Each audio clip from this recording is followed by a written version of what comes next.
അല്ല, ഗവൺമെന്റ് എന്ത് ചെയ്തു? ഞാൻ പറഞ്ഞു, നമ്മൾ മാധ്യമപ്രവർത്തകർ നിഷ്കളങ്കരല്ലോ. ഞാൻ ചോദിച്ചത് ലീസ് കൊടുത്തത് ആരാണ്?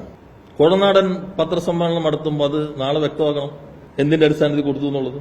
ഇനി 2016 ശേഷം അദ്ദേഹം പറയുന്ന മുഖ്യമന്ത്രി ഒരു യോഗം വിളിക്കാൻ തീരുമാനിച്ചു എന്നുള്ളതാണല്ലോ അദ്ദേഹം പറയുന്നത്. ആ യോഗത്തിന്റെ നടപടിക്രമങ്ങൾ ഇതാണ്. ഇതെല്ലാം കഴിഞ്ഞ ഗവൺമെന്റ് സമയത്തുള്ളതാണ്, ഞങ്ങളുടെ സമയത്തുള്ളതല്ല.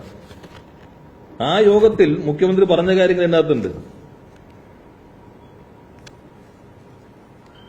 വ്യവസായ ഉപമന്ത്രിയുടെ അഭിപ്രായം കഴിഞ്ഞ് പിന്നീട് സംസാരിച്ച മുഖ്യമന്ത്രി സർക്കാർ രൂപീകരിച്ച പ്രാദേശിക മേൽനോട്ട സമിതി ഖനന പ്രവർത്തനം നിരീക്ഷിക്കേണ്ടതാണെന്ന് അഭിപ്രായപ്പെട്ടു.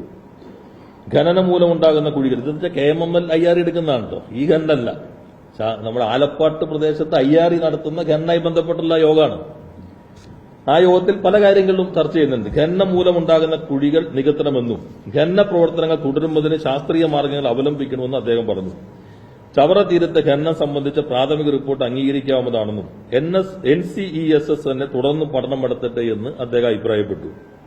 കൊല്ലം ജില്ലയിലെ നീണ്ടകര വില്ലേജിൽ ഉൾപ്പെടുന്ന 67 ഹെക്ടർ സ്ഥലത്ത് നിന്നും കരിമണൽ ഖനനം ചെയ്യുന്നതിന് IREL അനുവദിച്ച മൈനിംഗ് ലീസ് പുതുക്കുന്നതിന് പാരിസ്ഥിതിക അനുമതി കരസ്ഥമാക്കേണ്ടതുണ്ടെന്നും ബഹുമുഖ്യമന്ത്രി പറഞ്ഞു.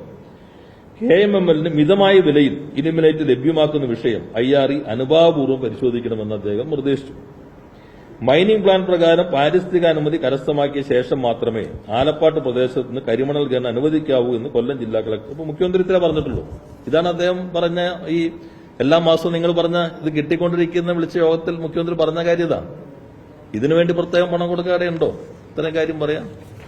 പിന്നെ ആ യോഗത്തിലെ തീരുമാനത്തിലൊരു ഭാഗം പറയുന്നുണ്ട്, 7 തീരുമാനം. കരിമണൽ ഖനനാനുമതിയെ സംബന്ധിച്ച് 2016 സുപ്രീം കോടതി ഉത്തരവ് നടപ്പാക്കുന്നത് സംബന്ധിച്ച് അഡ്വക്കേറ്റ് ജനറലുടെ നിയമോപദേശം തേടണം. അഡ്വക്കേറ്റ് ജനറലും ആ ഗവൺമെന്റ് വെച്ച് അഡ്വക്കേറ്റ് ജനറലാണ്. ആ നിയമോപദേശം ഇത് റദ്ദാക്കാൻ തോന്നുന്നു, കൊടുക്കേണ്ടതില്ല. കാരണം റദ്ദായി, പുതിയത് വന്നതോടുകൂടി പോയി. ഇതിലേതാണ് മുഖ്യമന്ത്രി എന്നതിൽ പിണറായി വിജയൻ ഈ ഇത്രയും വലിയ ആനുകൂല്യം ചെയ്യാൻ കിട്ടിയിട്ടുള്ള കാര്യം?